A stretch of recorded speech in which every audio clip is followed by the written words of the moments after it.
get an idea, the statement that's been read out today is 4 pages. Just bear with it. Sorry. Yeah. Excuse me. Oh no, I'm infectious. The other way we were told didn't work either. I sneezed. I says, oh no, I'm infectious. So I'm going to hand over the mic now to the hearing facilitator, and I step now into the role of applicant. Okay, so you can imagine yourselves now being in the same role. Okay? Oh, Christina. She's over there. She's over there. Anyway, please get this. Good morning, everyone. As the appointed facilitator of this event, I hereby declare this meeting sitting of the People's Tribunal of Ireland in session. Members of the meeting and others present are respectfully asked to observe silently until these proceedings are concluded. The proceedings before the tribunal today are the form of an Article 40.1 constitutional inquiry, which article states that all citizens shall, as human persons, be held equal before the law. There you go. Have it there for a second. The applicant is Stephen Manning, publisher of Ballyhouse, County Mayo, and the respondent is Michael MacGrath, High Court Judge at the Court Court Dublin. Independent adjudication is by consideration of pre-submitted written statements and by remote observation of these proceedings, with the adjudicator's findings being returned by counsel within 7 days, or for consideration of any requested evidence. Any prepared in advance adjudicator's questions will be put to the parties before they give any evidence. Is the applicant represented? Yes. Is the respondent represented? Apparently not. No. If checks, IDs are authorities of proxies, proofs of postage, services and says both parties have been placed formally on notice of these proceedings and have been advised of the inter-party rights to submit statements, nominate a proxy, enter evidence or call witnesses, and been satisfied that the parties have been duly served. These proceedings will now continue with the reading of the applicant's statement into the record.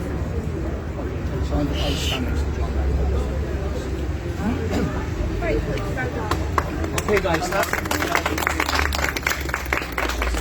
Can you hear me all right, guys? Can you hear me? Yeah? Yeah, a little loud. Okay, the idea this will be the template for everybody else. Now, first of all, I've signed a declaration here.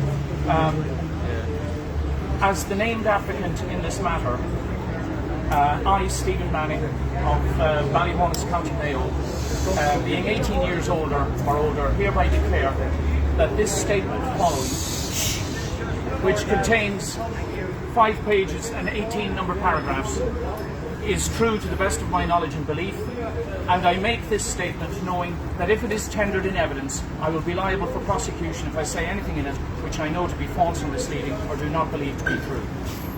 I say that I understand that hearsay evidence is not admissible, and that any and all allegations of fact presented in this statement must be supported by physical evidence that is in the possession of the declarant at the time for making this statement, or is readily available to the declarant, such as can be provided to the People's Tribunal upon request.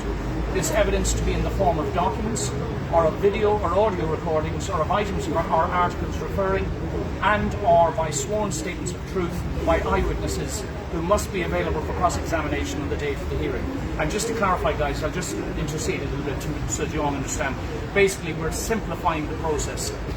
Not like when you go into courts, there are multiple different procedures you have to follow. The whole point here is that you walk into court with clean hands. If you lie, your claim gets thrown out, and you might even face prosecution by the tribunal for lying. Okay, over and done and dusted.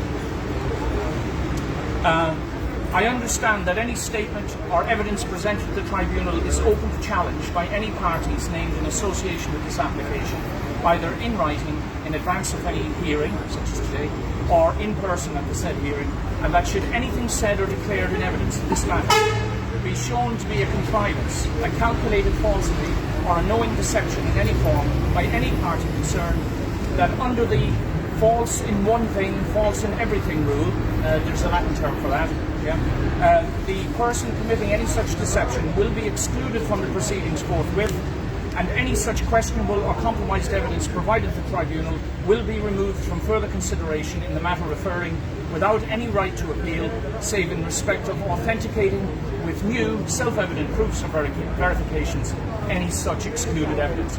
Apologies for all the big terms, guys. Basically, again, that's to eliminate people coming in and lying and being allowed to get away with it. I understand that a hearing in this matter will be scheduled on notice to both parties, given the options to A, participate remotely by video link, or B, attend in person at the nominated venue. I understand that there will be no adjournments or deferments. Okay, so this is it. If MacGrath doesn't suddenly turn up here, he's missed his shot. Okay? Now, this is the statement itself, guys. Please bear with me. It's going to take me a few minutes to read it, but if you can, afterwards there will be a question and answer session after we finish the reading on camera. I respectfully refer to affidavits numbers 1 to 23 inclusive in co-joined judicial review cases 2017-798 and 2018-432 as lodged in the Irish High Court, complete with all associated evidence and exhibits in support of the following facts.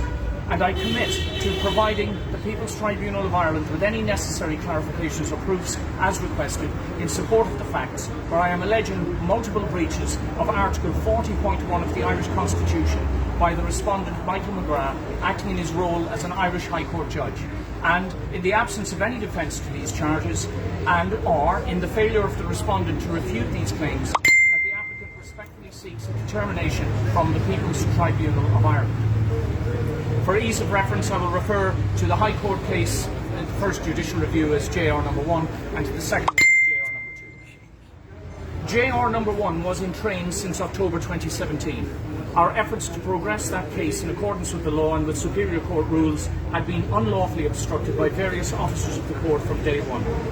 Following a formal complaint letter to Justice Seamus McNoonan dated May the 21st, 2018, the case was surreptitiously transferred to Justice Michael MacGrath in June 2018. Travelling with that transfer was an already granted application. Your arm gets tired. Yeah, I'll take over. Yeah. Okay. That's all right. Thanks. Travelling with that application was an already granted application for attachment of committal against solicitors Maura Tehan and Brian McLaughlin.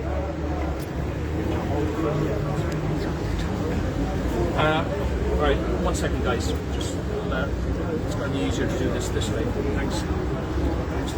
Sorry, I'm just wondering why everybody's talking in the background. As you can see, just one small little slender bundle of papers. That's all we need, guys, to complete this. 1 second. My statement has disappeared. I'm here.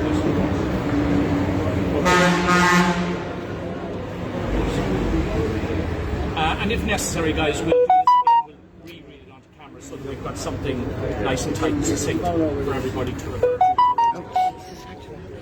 to. So, travelling with that transfer was an already granted application for attachment of committal against solicitors Maura Tehan from the Chief State Solicitor's Office and Brian McLaughlin from the DPP's Office for proven contempt of the High Court for failing and refusing to comply with the directions of Justice Seamus McNoonan as per the since disappeared order of January the 30th, 2018. I say that despite many mentions and requests and affidavits and oral discussions in court, that at no point did MacGrath J ever move to progress those valid applications. This is, you understand, don't you guys? I had applications for attachment and committal. I was granted them. They never materialised. Sorry, guys. I say that I had also lodged a Rules of the Superior Court 40.1 application. This is different. This is 40.1 of the Constitution, but they have rules up in the High Court that just purely by coincidence are also numbered 40.1. Okay. I ruled an application to cross-examine one Raymond Briscoe of the DPP's office for lodging 2 fraudulent and perjurious affidavits on April the 5th and June the 29th, 2018. Those applications were granted by Justice MacGrath, but despite multiple and repeated requests, no date was ever scheduled for a cross-examination hearing. I say that on June the 1st, 2018, I lodged JR number 2, which alleged a conspiracy by between 8 and 14 individuals involved in JR number 1, who were attempting to prosecute me again on false charges in the District Court. JR number 2 then was joined to JR number 1 by order of Justice Michael MacGrath on June the 7th, 2018, and both cases travelled together thereafter. JR number 2 relates to a district court case that was initiated in Castlebar in 2018 and then transferred to Belmullet, County Mayo. A stay on those proceedings was granted by MacGrath J on June the 7th, 2018, and then renewed again on July the 3rd and July the 5th until further order of this court. In other words, there is a High Court order stopping those proceedings going ahead. Okay? So it's very important that you understand that bit, guys. Let's see what happens next. Sorry, this is... We'll work out the technicalities for the next one. Because we need a lectern or something, don't we? Well, no, I'll tell you what would help. Hold on a minute. It's the way he has been folded, Let's isn't it? just take this out. Yeah. Just go, give us 1 second, guys. Appreciate it. Thanks, mate. But obviously, this is our first attempt at this. Right, sorry guys, here we go, that's right. Okay, so there's a High Court order staying those proceedings up in Belmullet. From that date, therefore, there was a High Court order blocking those proceedings from advancing, while JR number 2, which was now joined to JR number 1, progressed. 2 more fraudulent and perjurious affidavits were then lodged in JR number 2 by one Gerard McEntee, a sergeant of Garda Síochána, who is now an inspector. An application to cross-examine McEntee on those fraudulent affidavits was lodged and subsequently granted by MacGrath J. But again, despite multiple mentions, requests and affidavits and in oral hearings, no hearing date was ever scheduled for those cross-examinations. On April the 3rd, 2019, after some 20-plus protracted hearings in a purported application for permission for leave to apply for a judicial review. This was only the first stage of an application. It went for over 20 hearings, guys. MacGrath issued a judgment unannounced in JR number 1. He didn't even tell me about it, he just read it out in the High Court. It was not only a totally misleading contrivance designed to misrepresent the facts of the case and cover up state-sanctioned wrongdoing, but which also quoted directly from the perjurious affidavits of Raymond Briscoe, which were still subject to pending cross-examination. This was an open violation of Order 40.36. There's an order up in the courts, guys, that says if anyone puts an affidavit in a court case, the opposite party has the right to apply to cross-examine them because it's evidence, right? So as soon as these affidavits went in, I said, this is appalling that they're writing all the lies. And I applied to have them cross-examined. I was granted permission. While you're waiting for that permission and while you're waiting for that hearing to cross-examine, the judge cannot make reference to those affidavits. But that didn't stop MacGrath in this case. Okay, he went ahead and issued a judgment based on those fraudulent affidavits without giving me the opportunity to cross-examine. Yes, even though he granted me permission to do it. This is the sort of nonsense that's going on all the time. MacGrath then also unilaterally altered the title on the proceedings on April the 3rd, 2019, absent any application from either party in the case to do so. This is a violation of Order 84.22, etc., etc. MacGrath thereafter refused repeatedly to correct the record, despite being informed that his actions amounted to a criminal fraud on his own High Court, and that criminal complaints and proceedings against him would have to be taken according to law. I say that the result of this unlawful, unilateral changing of the title of proceedings from the original, which was Stephen Manning versus Circuit Court Judge Sean O'Donovan, to Stephen Manning versus a judge of the Circuit Court. Now you might think that doesn't mean anything, but this is what's happened. It has in effect created 2 separate case records and has prevented any otherwise valid appeal to the Superior Courts or to the European Union because A, the title doesn't match the appeal notice, and B, because we cannot now exhaust all domestic remedies before applying to the European courts, because JR number 1 has been effectively suspended and made unprogressible via this fraud. It'd be like changing the number plates in your car, guys, and then go back in saying, that's my car, this is what's your number plate, if it's matches, you can't have it. It's ridiculous. Yeah? As of the date of this statement, the former title still remains on the Irish Court Servant records, but the latter title is quoted in context of the fraudulent judgment of MacGrath that accompanied it on UK and European databases, as if the application for JR number 1 is in fact overdone and dusted. It was never properly dealt with. But if you read the records now abroad, it's like it's all been done. It's over and done. I say that in the 2.5-year period between the issuing of the High Court stay on the proceedings in Balmullet in June and July 2018 and up to December 2020, that the DPP's office, in conjunction with the court service and other parties to the case, attempted to advance those district court proceedings on some 8 different occasions, in flagrant violation of the said High Court order and in full awareness of its existence, due to me quoting the same as grounds for refusing to attend any such hearings in Balmullet. So I kept refusing to go. They were sending me Garda notices, come to court, and I said no, because if I did, I'm participating in criminal activity. You're violating a High Court order.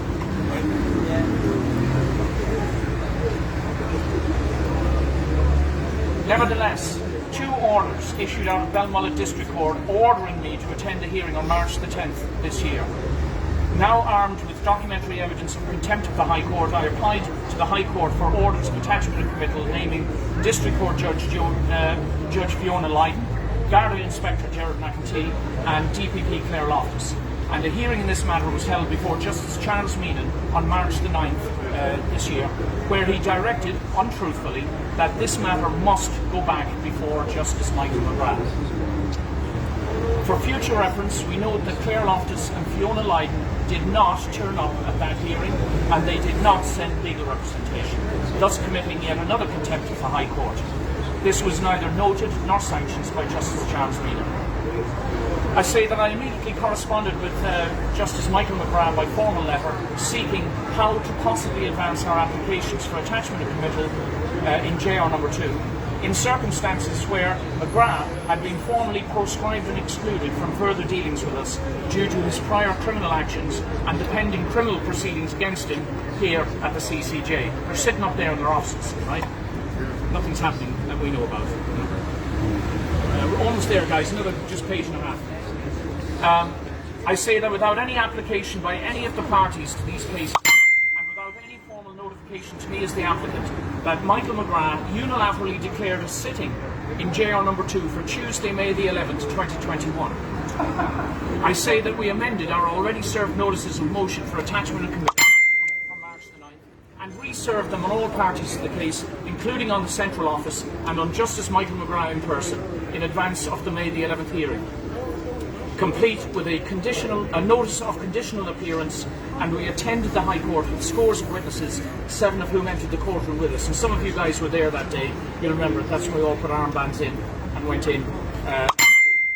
For future reference, I say that our notices of motion and other papers as served on the Central Office in advance of that hearing were unlawfully held up by one Mr. Colin Shortall, who works in the Central Office down there, so as to prevent any stamped and filed reserved originals from being available to us, and that we have documentary proofs and an audio recording to substantiate this.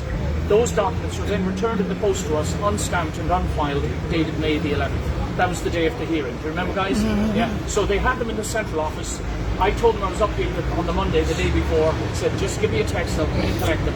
And they pretended not to have them. So the idiots returned them in the post with a cover letter with that day's date on it. So we know they had them. So it's, I know it's laughable, but it's criminal. It's criminal. And as a result, my applications to the High Court couldn't be brought into MacGrath, but they were already valid anyway. Then the rest of you know what happened. I've been getting away with it for centuries. I say that sorry, guys. I say that the said hearing never lawfully commenced because Justice Michael MacGrath tried to prevent me, as the applicant and the first speaker, from addressing the court. And when I then began reading out my notice of conditional appearance into the record, he unlawfully abandoned the courtroom. That these are facts proven by the witnesses and the audio recordings. I say that at 8 minutes past 11 on the morning of Tuesday, May the 18th, 2021. Now you might find this hard to believe, guys, but bear in mind, this is my case, right? I'm the applicant. Nothing should be happening without me knowing about it, at the very least. Absolutely. And usually it's on my own motions, okay? So at 11:08 on the morning of Tuesday, May the 18th, 2021, I was alerted by an unsolicited email from the Central Office that despite no notifications or advices to me as the applicant whatsoever, that MacGrath J had, it was claimed, read out his judgment electronically in JR number 2, and a plain copy of that purported judgment text was attached, as reported upon in the Irish Times and in other mainstream publications that same day. Now, last page, guys. and those of you that aren't aware of this, please understand what happened was an article was placed in the Irish Times where they claimed that their reporter was in the court and had listened to the High Court judge read out a judgment in my case, and as a result the case was over and done and thrown out. Oh my And I God. wasn't even told about it. Apart from it all being completely unlawful. The reporter didn't check the evidence, she didn't even call me and say, you know, why weren't you there? Or, it's all ridiculous. Notwithstanding the contested contents of that contrived text and the disturbing fact that the Irish Times, a non-party to these proceedings, was privy to a purported judgment which they deceptively claimed to be an accurate rendition of what was read out in the High Court, my application to the People's Tribunal for a determination that my Article 40.1 rights have been repeatedly violated hinged primarily upon the following facts. And I've got 5 of them here, guys, okay?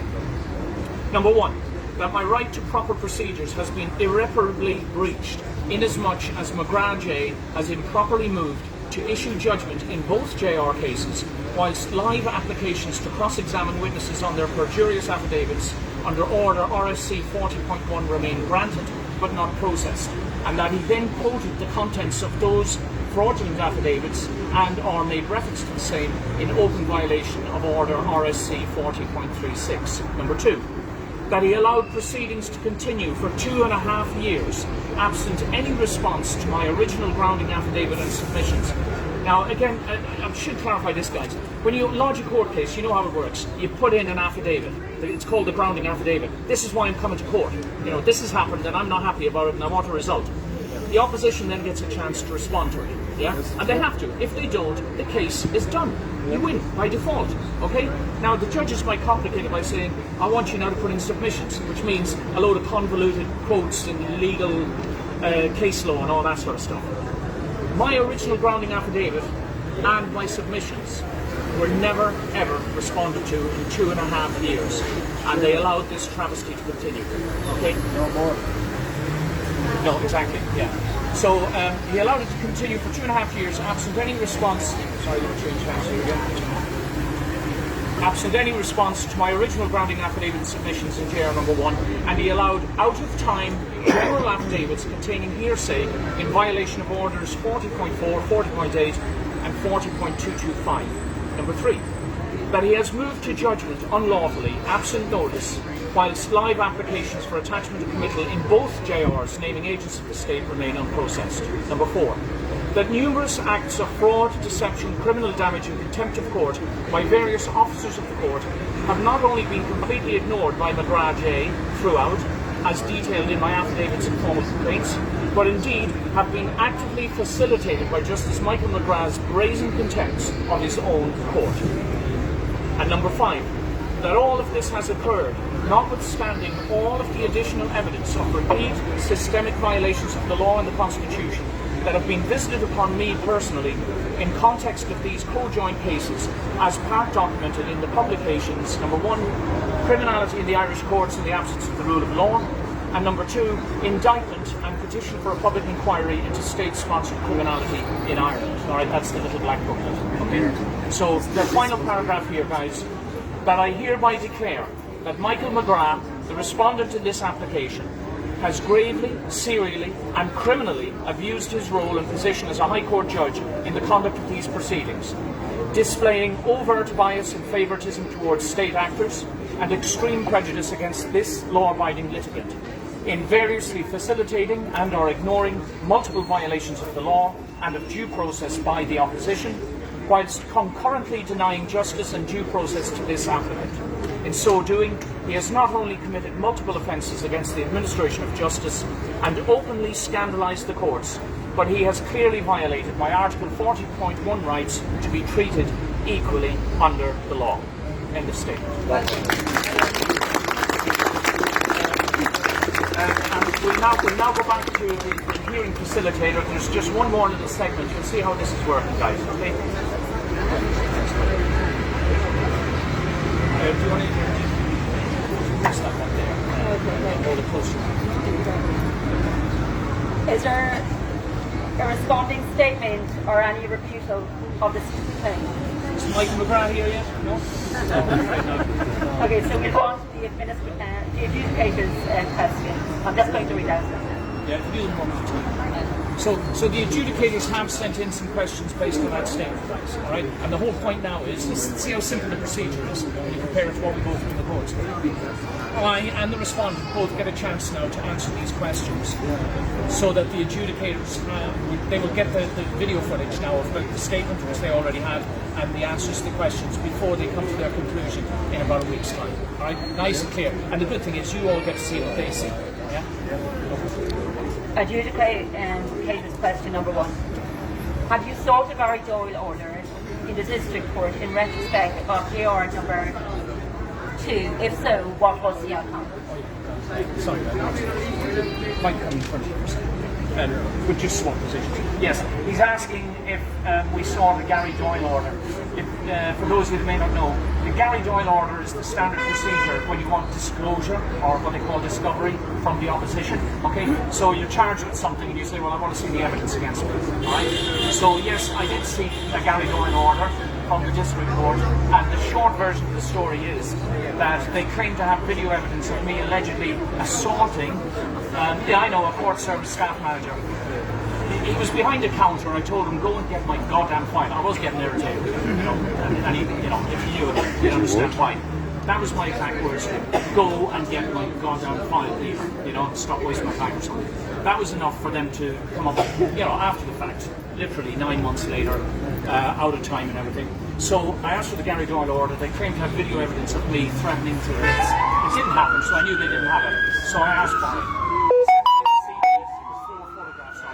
Me standing at the counter talking, and then I told the judge they haven't complied with the Gary Doyle order, and the inspector said, oh, we did, judge. I said, I'm telling you, they didn't. Here's the disc, look at it yourself. I've got 2 IT experts who will tell you there was never any video on this disc. Either give me the video or throw the case out. And the judge turned around and said, I believe the inspector. That's the woman that I went to the second JR against. I've seen that many times. It's blatant for all to see.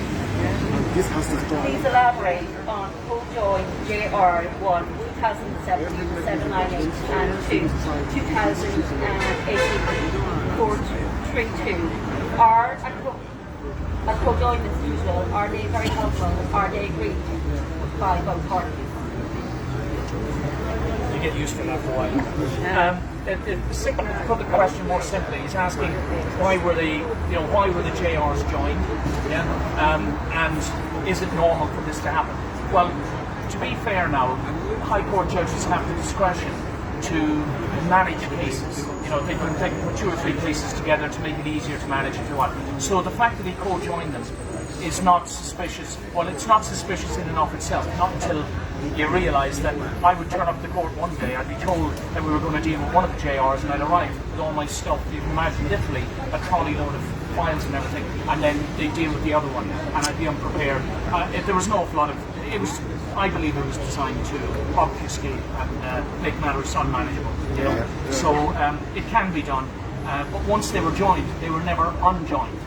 But he tried to unjoin them unlawfully by separating them and dealing with them as 2 different entities. How is it that after the JRs were co-joined, JRs that number 2 can progress as a stand-alone JR? Is this possible or is it lawful? Same question. Once the JRs are joined, the judicial reviews, the 2 cases are joined together, can they just separate them? And, well, usually what happens is that an applicant, or let's say a litigant in the court, has to make an application to the court. If you want anything like this to happen, you apply to the court, you say, will you please join these 2, and then the opposition has a chance to object and all that sort of stuff. This is MacGrath just doing what he wants when he feels like it, without me or the DPP asking for it to happen. He did this all the way through. Whenever he felt like it, he just threw another spanner in the works. At paragraph 14 of the applicant says that MacGrath declared initially, please elaborate on this, its practicalities and the rules pertaining to such procedures.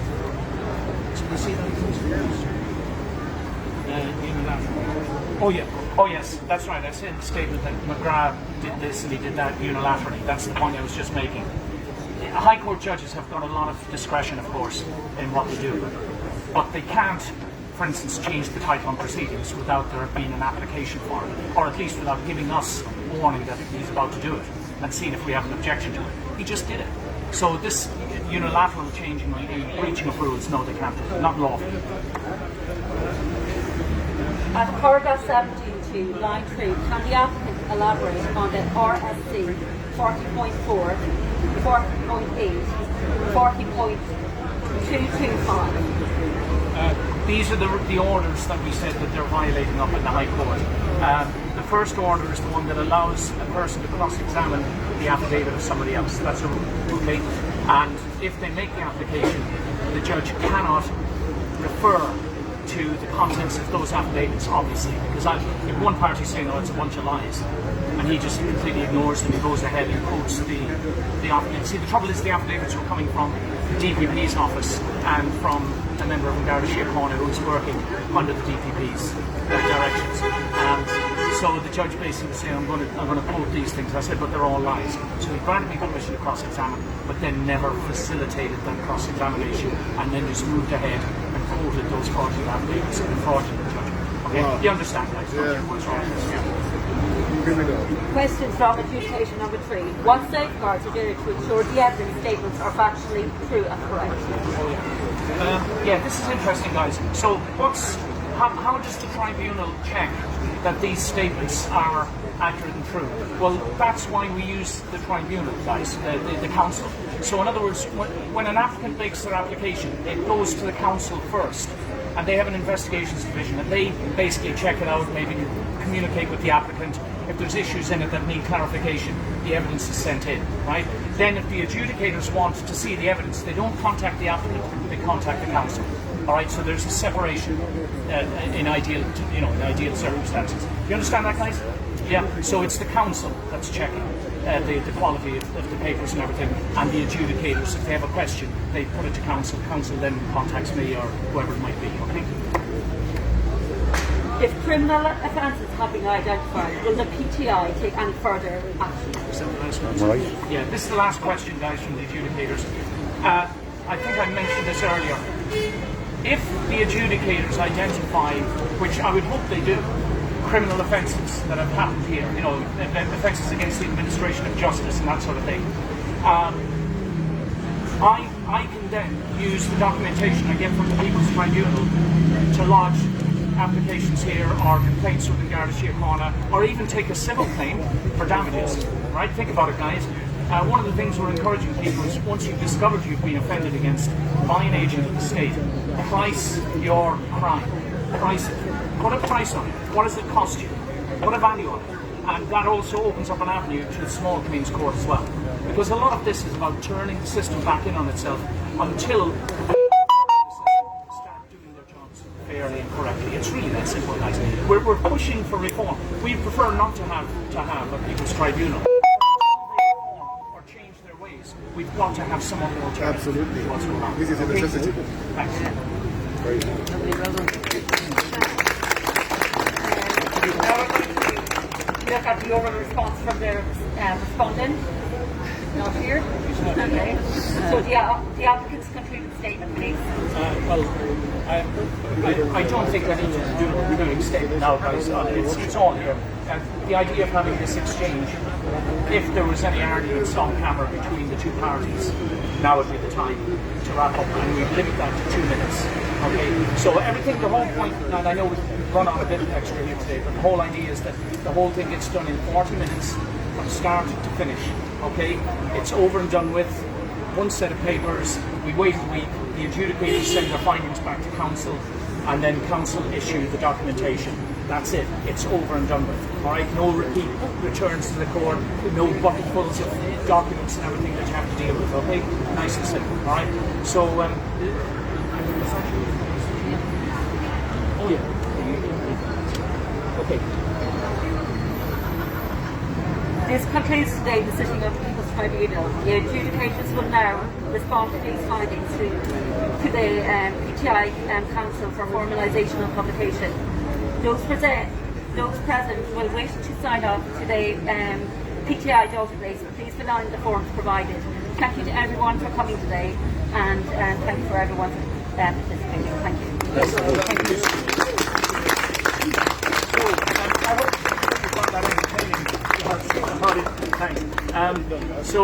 there's, it's interesting information for all of us. And again, I'm of the position, guys, and I know there are different points of view out there.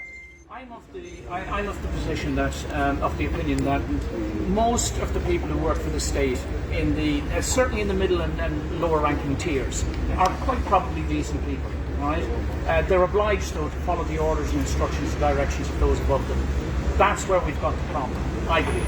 If we can get decent judges, just think about it, it's common sense. Imagine the next solicitor or barrister, or even, let's say, a guard that went in and put in a fraudulent statement in the High Court or something, and if all of a sudden he was hauled up to cells for a week for putting a perjurous statement in there. It would stop overnight, but they're not doing that, you see. They're all facilitating.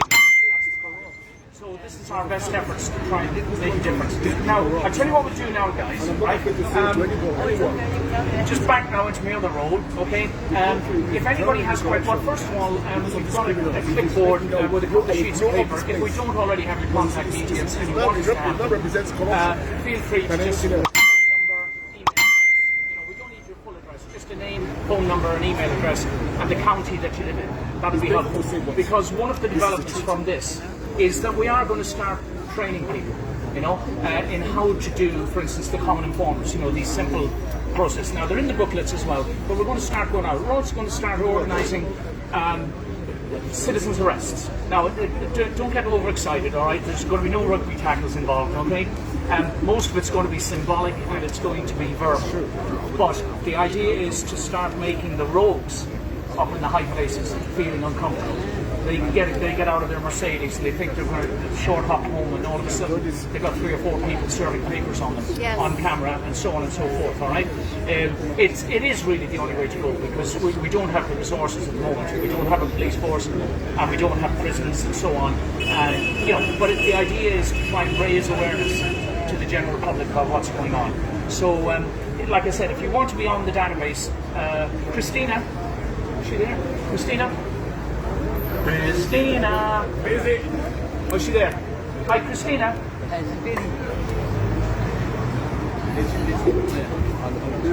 Yeah, thanks.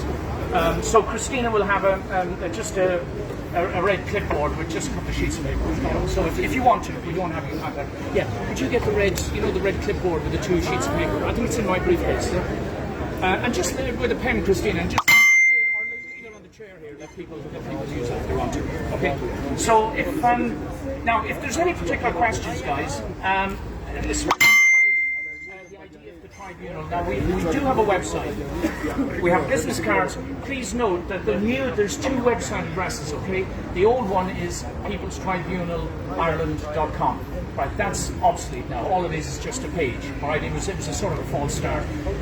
The recent one, the new one is the People's Tribunal of Ireland, the full word, .ie, okay? And if you go on there, we're populating that with most of the information you need. We're trying to keep it as simple as possible, and we're going to try and start encouraging people now to apply for this Article 40.1 procedure. And if you can do it in half a page, that's even better, But 4 pages is the maximum. We will not allow any larger documents than that. If you're writing more than 4 pages, you've got the process wrong. Right, because it's supposed to be simple. All right, you pick on one instance, one issue, one individual, and you line them up. Okay. All right. So if anyone has any questions, feel free. Just call them out. We'll answer them. Yeah? Or was the speech not good? Oh yeah. Better than good. Will there be a book sort of explaining all this? Yes, actually, very interesting. She asked, will there be a book? Yes. Watch out for the title. I hope you find it interesting. The title will be Judge Hunting. Judge Hunting and Other Fun Ways of Protecting Your Fundamental Rights. Okay. Now, I'm using the title because it's a bit catchy, but it'll actually be a description. It's a 12-stage process, a description of how to protect your own rights, mainly against rogue agents of the state. Okay, and it's a very simple process. I won't go through it all now, but it begins. When will it be out? And realistically, it'll be about 3 months, let's say, because we're still working on another book. Okay, there never seems to be enough time, Yeah, watch out for it because it'll be like a 12-step process, and it'll involve some of the things we talked about today, including bringing an application to the People's Tribunal, going to the guards, lodging complaints with the guards,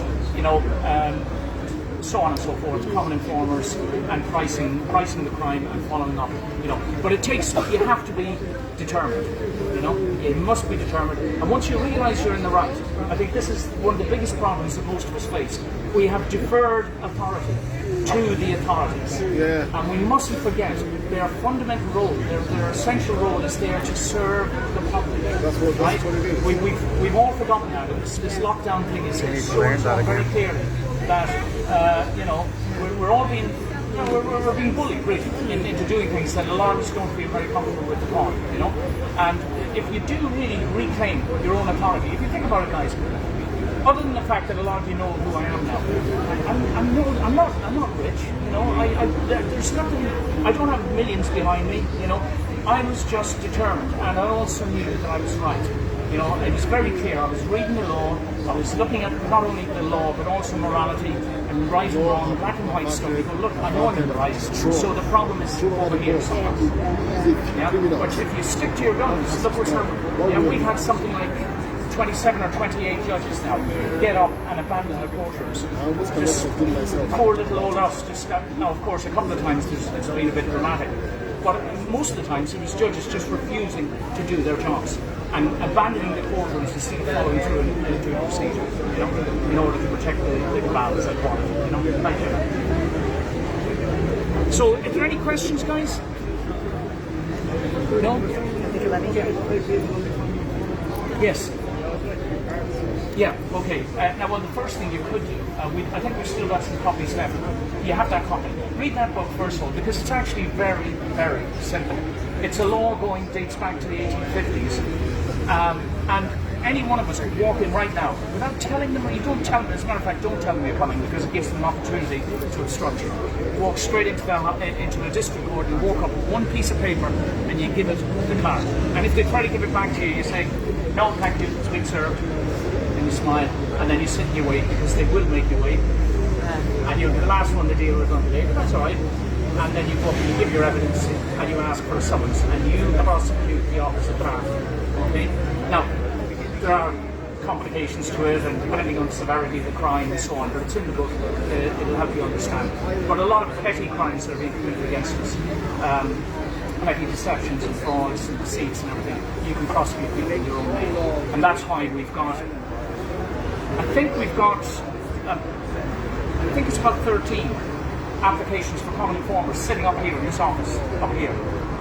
And I don't know, they're treating them like they've got leprosy or something, nobody will go near them, But that's unlawful.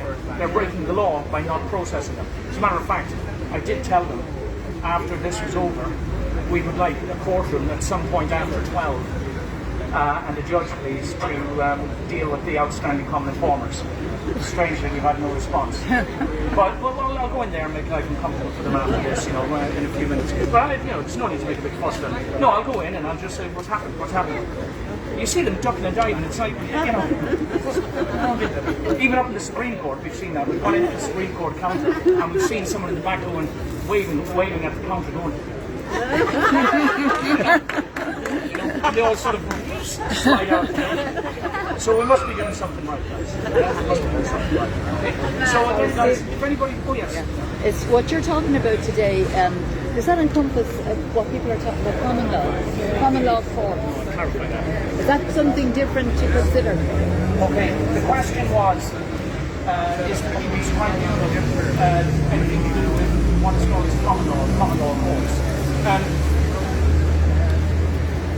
The common law courts, you'll hear a lot of talk about because people are desperate to try and find a solution. Put it to you this way. It doesn't matter what court you're in if the judges are corrupt. It doesn't matter what system of laws you're trying to apply if the people who have the responsibility for applying them are not applying them. Yeah. Do you understand that? It's sort of like common sense. So there's an awful lot of theory in common law that says, goes back to the Magna Carta and the maritime law. And it's interesting stuff. I've read an awful lot of it, but it always came back to the same idea. I was reading a book by a lad in the Isle of Wight, or the Isle of Man, I think. And he had everything laid out, did everything according to the book, and he laid a petition at the, you know, the respective authorities. Next thing you know, he was in jail, and he stayed in jail a few days, and then he just went, oh well, this is pointless. They can keep him here forever, even though it's completely unlawful.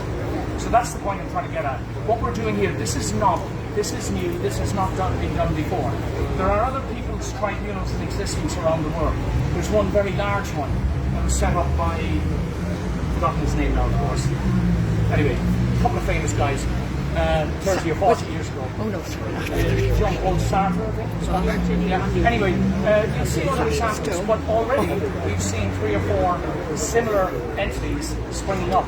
One with the Black Lives Matter movement, another one with the women's rights, the Me Too movement, you know, and in fact, there's nothing to stop any group of people using the same foundations that we did. If you go in on the website, you look at how did we, you know, there's a document. The document was issued by council that explains about the authority, how we've got this authority.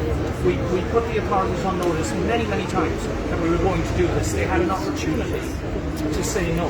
They had an opportunity to raise an objection. They did not do that. And by every not opportunity. doing it, they fall afoul of what we call the QTC rule. It's the Latin term for silence implies consent. So we've got them on paper, they know it. And what we've got to do then is have the confidence to start using these documents that issue out of the tribunal. I've heard that there's an internationally accepted and recognised language or code for use in courtrooms around the world. Yes. I can't remember the synonym for it, but have we adopted it? It has a synonym, so I don't know. It's a very it's a code of internationally agreed terms that are used in courtrooms. Oh yes. But not everybody. Guys, will I close this down? It's getting a little bit noisy. I'm sure you can't hear anything. So thanks for your attention. It's internationally recognised. Yeah, guys, another interesting point here is raised about legalese that is used in courts. Most of us don't know what's going on. Half of this land can't be terrible contradiction in all of these legal documents. So, I know, can't hear.